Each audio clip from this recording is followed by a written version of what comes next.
Bueno, si te parece, Marce, comenzamos hablando de tu reciente novela, Negro, el dolor del mundo, que obtuvo nada más y nada menos que el primer premio de Clarín. Es una novela que a mí me parece francamente excepcional, te lo he manifestado días pasados. No era necesario que yo lo hiciera, por cierto, porque ya Jorge Volpi, por ejemplo, menciona de tu novela, la califica de fascinante y además que tiene momentos de deslumbrante escritura. Liliana Hecker habla de una obra excepcional y el otro jurado, que era Jorge Fernández Díaz, habla de un protagonista inolvidable y un gran pulso narrativo. Por cierto, coincido en todos esos aspectos y podría extenderme, mira, una hora, por cierto, hablando de ello. Yo ya conocía desde hace muchos años tu gran calidad literaria, el hecho de cómo haces vibrar la palabra, las frases, los adjetivos. En la construcción de cada oración hay todo un mundo de descripto, un mundo de imágenes, las palabras son muy precisas, muy exactas. A mí la novela me encantó. A propósito de esto, yo me recuerdo, no sé si vos tenés presente eso, cuando nos encontramos la última vez, hace ya muchos años, en el Café Tortoni, vos me habías comentado, me parece que era esta novela o la protohistoria de esta novela, me dijiste que se trataba de un verdugo, del último verdugo, capaz que mi memoria retrógrada me esté traicionando, pero me parece que vos me dijiste eso, que se trataba del último verdugo que había quedado sin laburo después de la supresión de la pena de muerte. ¿Es así o estoy No, no, distorsionando? no, no, no, ¿No? no, no, es lo Ah, tuyo, es co-creación.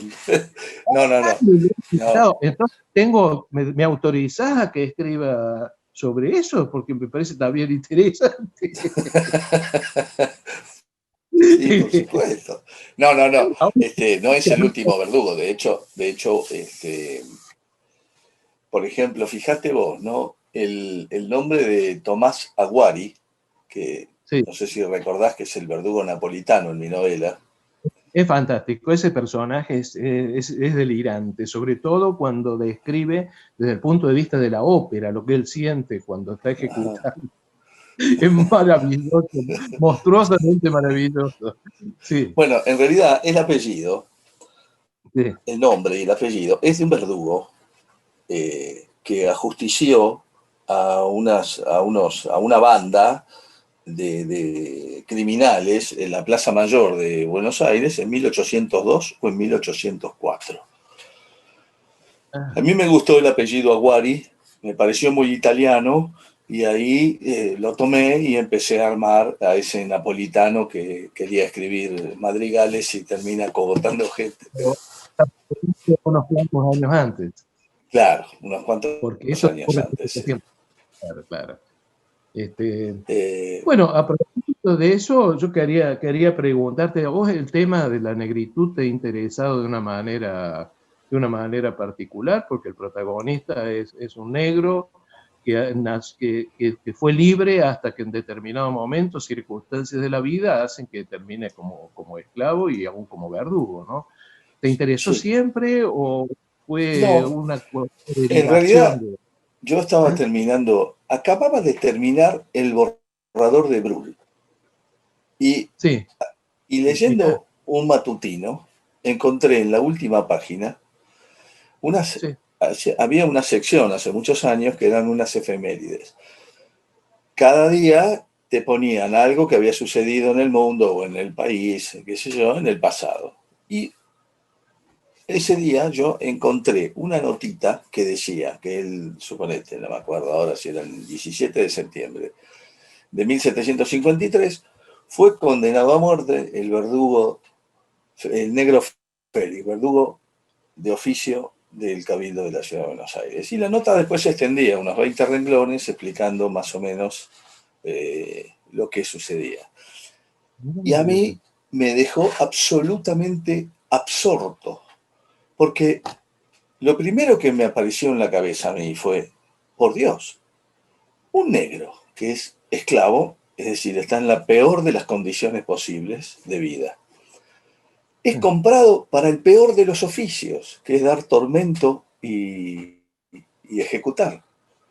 Claro. Con el peor de los finales, que es ser condenado a muerte. Y con la peor de las ironías, llamarse feliz. Llamarse Félix, ¿no? Entonces, ahí nomás recorté la notita y la guardé. A la semana tenía dando vueltas en la cabeza unas cuantas cuestiones. Por ejemplo, me decía, bueno, a ver, un negro criado en el mundo de la barbarie del siglo XVIII, esclavo, ¿no? ¿Qué pasa si en lugar de ser este negro, a lo mejor acostumbrado a carnear, a matar, el negro es un negro criado por blancos y tiene nociones de piedad, de cultura, de religión? Bueno, se empezaba a agravar la situación, ya se hacía un poquito más complicada, ¿no? ¿Qué pasa si este negro adquiere una cultura mayor que el 90% de los españoles que tiene a su alrededor? En fin, y así se me fue armando en la cabeza esta historia. Después tuve una, ¿cómo te diría? Tuve una sensación de certeza cuando Silvia Iparraguirre, de regreso de un viaje a Cuba, habiendo escuchado mi proyecto, me trajo la única autobiografía de un esclavo que existe en lengua castellana, que es la de Juan Francisco Manzano. una frasecita de Juan Francisco Manzano figura como epígrafe en la novela. Dice, el esclavo es un ser muerto. Bueno, cuando yo imaginé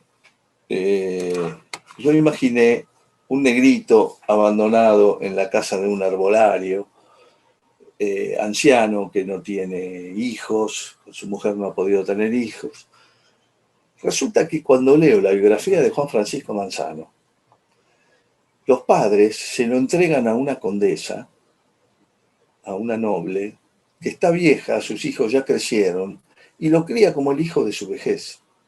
Lo viste como un pequeño príncipe y lo lleva a todos lados, lo tiene como una especie de mascota. Hasta que la vieja muere. Cuando la vieja muere, los herederos, los hijos, agarran al negro y lo mandan a un cañaveral, lo mandan a una hacienda. Y ahí sufre la de Caín, pobre tipo, ¿no? Bueno, yo sentí en ese momento, estoy realmente en un camino, viste, de intuición, ¿no? Este tipo de cosas que me suelen suceder. Y bueno, después fue mucho trabajo, muchas versiones, mucha sensación de fracaso durante mucho tiempo. Más. Bueno, claro, claro, claro. Sí, sí.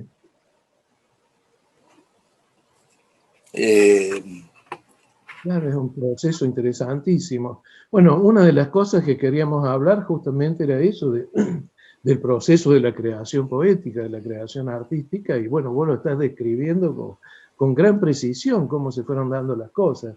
Sí, Yo sí. una de las cosas que iba a preguntar también, si tu documentación, que fue intensiva, fue extraordinaria, a mí me parece estar viviendo el Buenos Aires del 1700 y pico, cuando recorro las páginas de tu libro, pero eso debe costar un esfuerzo que yo no me lo imagino, haciéndolo yo, con toda franqueza te digo, ¿no? Bueno, me pasó lo siguiente, mira.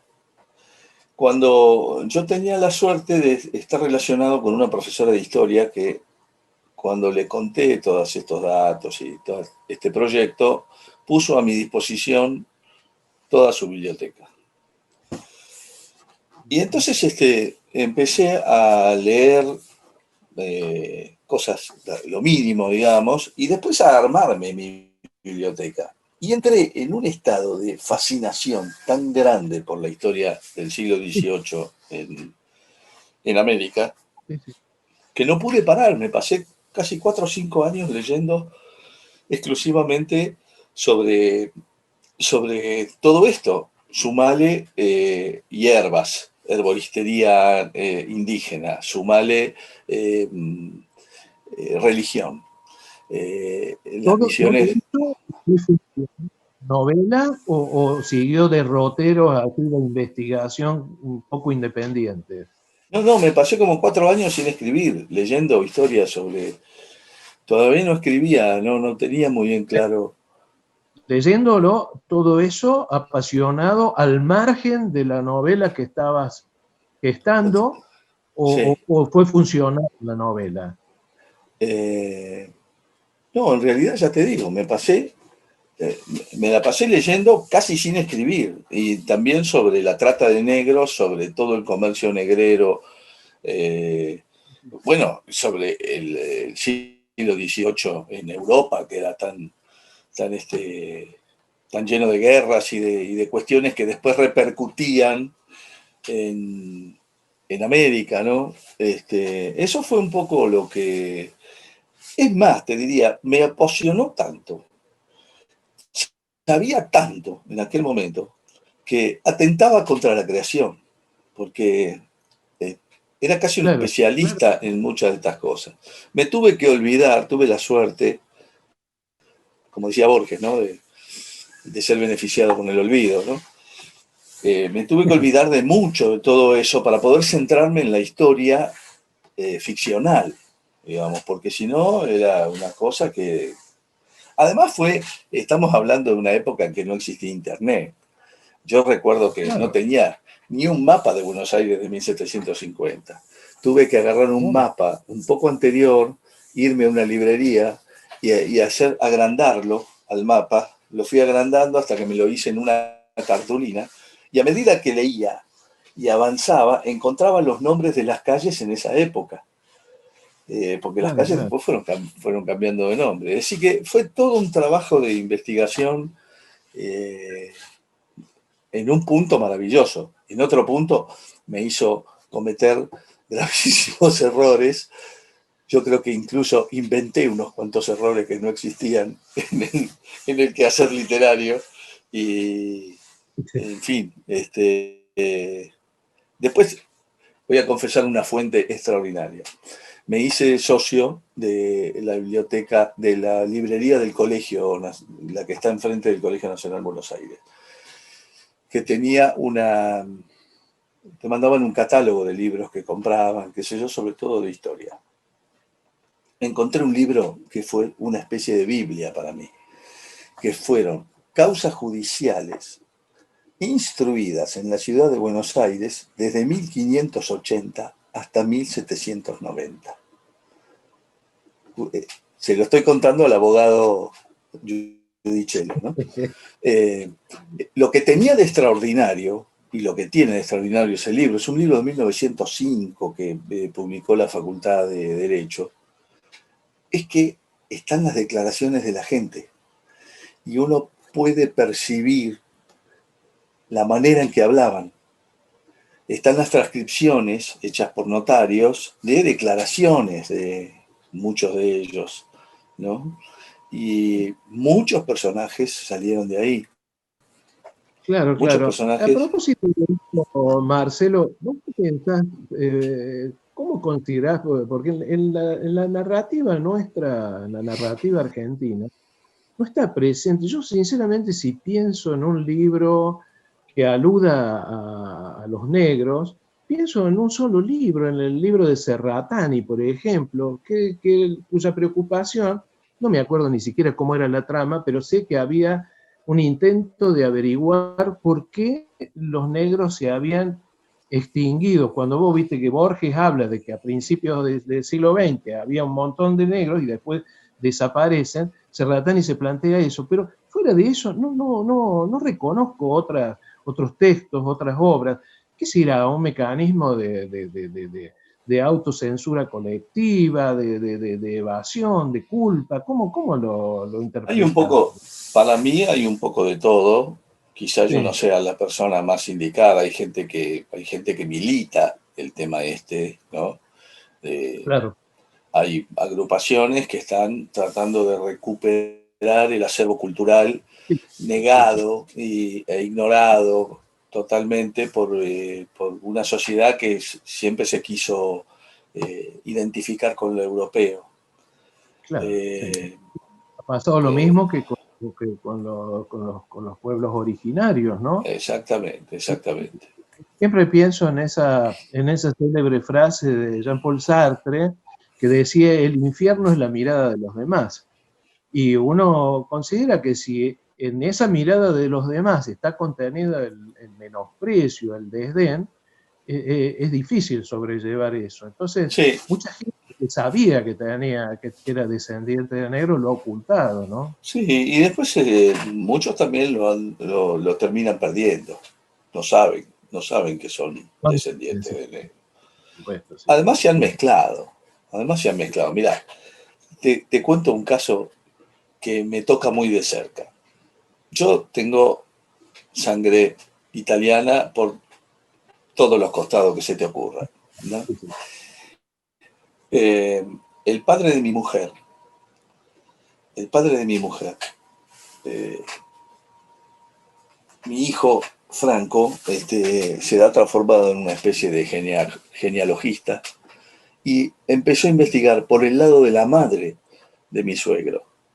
Perdón, él es antropólogo, ¿no? Sí, Tu le hijo. faltan unas materias, le faltan unas materias. El hecho es que buscando, investigando y rastreando, termina en Córdoba, con un pardo libre y una negra esclava, Mirá. que se van, se van después a Mendoza, ¿no? Y bueno, y sigue la genealogía, sigue por el lado de Mendoza. Ahora, la verdad es que si vos mirás a mi suegro parecía un judío salido de Siberia, blanco como, claro. Y me pasó también con una señora en Chascomús, este, una señora de la sociedad de la SADE de Chascomús, que me dijo, mi bisabuela era negra y vivía en el barrio del Tambor, y la señora era una gallega blanca, pero blanca rosada, que no te habrías dado cuenta nunca, nunca habrías apostado eso. Ahí también en el siglo XIX hubo toda una movida para europeizarnos de manera tremenda, ¿no? La generación del 80 lo hizo, y después está la ingeniosa y falsísima frase de Octavio Paz, ¿no? Que los mexicanos descienden de los aztecas, los peruanos de los incas y los argentinos de los barcos, ¿no? De los ¿De, barcos, sí, sí. de qué Sí, barco? sí. Porque algunos de barcos negreros bajaron, ¿no? Ya lo creo, ya lo creo. Y cuántos otros que no se subieron ni a una canoa y están invisibilizados, ¿no? Claro. En fin. Vos sos un escritor que te considerás un escritor disciplinado. Bueno, me has comentado de que tuviste un tiempo sin escribir, pero quizás escribías alguna otra cosa. Vos tenés tus horarios, escribís todos los días, lo haces No. discontinuamente. Soy un Sos un caos. escritor de tipo inspirativo. ¿Eh? Soy un caos. Pero cuando tengo alguna idea, me siento y trabajo. Me siento y Claro, trabajo. claro, claro, Eh, claro. pero soy bastante poco disciplinado. Salvo cuando una Sí. idea aprendió, ¿no? Cuando una idea aprendió, sí, soy capaz de trabajar 8 o 10 horas. Claro, claro. Vos, Sí, pero yo varias veces a lo largo de todos estos 24 años de silencio, nada más y nada menos, que median entre la aparición de este libro y Brul, la novela esa con la que ganaste el premio municipal, yo me preguntaba por qué este silencio de Marcelo, que habrá dejado de escribir, me interrogaba acerca de todo esto. Había un poco también de decepción con relación al panorama literario, a las posibilidades, a la difusión de la obra. ¿Qué otros factores pueden haber coadyuvado para eso? debo confesar que yo creo que la historia en algún punto me agarró un poco verde. Me agarró un poco verde para tratarla la historia. Y Mira. sí, yo tengo esa idea de que la historia me ganó, me quedaba un poco grande. Y, Claro. pero era tal el grado de absorción que tenía con esta historia que todo el tiempo pensaba, si no puedo escribir esto, no me interesa escribir nada. Mira qué extraordinario, la Y, verdad que y era una sensación muy, pero muy poderosa, muy poderosa. Y de hecho, cuando fracasaba con el libro, me dedicaba a otra cosa. Cuando no claro, sentía que la versión que estaba trabajando me satisfacía mínimamente, bueno, la abandonaba y pensaba, bueno, me dedico a otra cosa, esto no es para mí. Y después, ir a con, escribir, que no es y después, escribir. claro, y después con el tiempo, la idea volvía y volvía, estaba siempre ahí la idea. Entonces Sí, sí, sí, aparecieron otras versiones. Eh, claro. de hecho, hice pruebas, hice pruebas. Yo creo que fue eso, en gran medida fue que me quedaba un poquito grande. Yo no estaba como muy envalentonado con todos los premios que venía ganando. Es Tenía, interesante lo que estás mencionando, porque yo siempre pensé, siempre te consideré un escritor, si se quiere, muy precoz, porque vos ya habías llegado a una madurez expresiva cuando nos hemos conocido nosotros, cuando formábamos parte del grupo La Rosa de Cobre, el grupo dirigido por Abelardo Castillo, ¿no?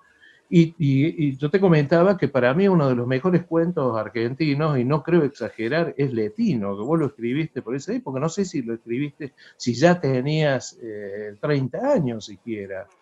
O sea que realmente debía, sí, me, debía tener, pero vos fíjate que es también un cuento tan central en mi sí, historia personal, ¿no? absolutamente, Que claro. en realidad también ahí te podría contar la anécdota de que ese cuento surge de un sueño repetido que tenía en la adolescencia, que era que yo viajaba a Italia y me encontraba con mi padre, que ya estaba muerto, pero me encontraba con mi papá cuando tenía. Pero mi papá me reconocía en el sueño. Lo debo haber escrito, Claro, sí, claro. yo lo debo haber escrito a los 17 años, la primera versión. Mirá Después, vos, sí, me- que lea un pedacito de Letino que a mí que está corroborando lo que vos me estás diciendo. bueno, bueno, Tengo ganas de leerlo.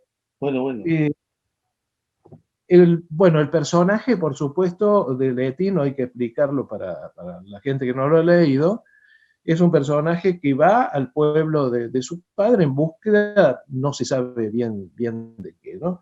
El padre ha muerto cuando él era Y chico. El cuando él padre era murió en chico, Argentina, efectivamente. murió en Argentina cuando él era muy chico. Claro, exactamente. Cuando subía en la primera calle, lo había sorprendido la manera violenta, desnuda, en que resumía la vida de su padre. Una valija colorada en una dársena del puerto de Buenos Aires, 28 años y 3 heridas de guerra, confundiéndose con la multitud. Después tuvo la inexplicable sensación de que hasta en el aire del pueblo perseveraba un acto de reverencia, de lealtad, como si cada piedra hubiera continuado el viejísimo rito de vasallaje con el que el castillo ruinoso de la cumbre. Y en vez de sentir que visitaba, sintió que estaba de regreso. A mí me parece fabuloso, ¿no? En 3 palabras estás describiendo una multitud de emociones y de cosas, toda O una sea vida. que No, en relación a lo que vos decías. Sí. fui con mi hijo y mi hijo sintió exactamente eso. Sintió que volvía. Fíjate vos, Sí, sí. fíjate vos, Y qué ese hermoso. cuento después lo escribí, digamos, esta versión yo creo que es de cuando yo tendría 27, 26, 27 años, la versión que vos estás leyendo. Eh, pero bueno, es algo muy central, ¿no? Y fue, digamos, tan central como Negro el dolor del mundo. Negro el dolor del mundo me llevó Claro, claro. esos años, pero bueno, realmente debo reconocer que no podía hacer otra cosa que eso. Sí, sí, está muy bien. Bueno, me trae lo que me estás diciendo, me trae un poco a colación una idea de que yo siempre rechazo un poco esa idea de que el arte concebido como tenacidad, como una cosa casi violenta de transpiración, cada vez sube más las horas de transpiración, que es el 70%, el 80%, la inspiración no existe. Yo, sin embargo, interpreto como inspiración toda esa cosa mágica, misteriosa, todo esto que vos estás describiendo y que en definitiva logra plasmarse o no en una obra, ¿cierto? Claro, sí. Sí, es Por así. supuesto, es La- necesaria la disciplina en determinado momento y la pasión y la transpiración, pero no creo que basta era, con eso todo. creo que En este era caso, algo Hemingway, ¿no? decir, ¿cómo? Hemingway decía, no creo en la inspiración, pero si viene que me agarre trabajando.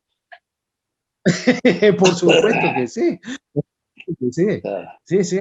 Y Picasso decía, bueno, está bien de búsqueda, es interesante buscar, pero a veces hay que encontrar algo, ¿no?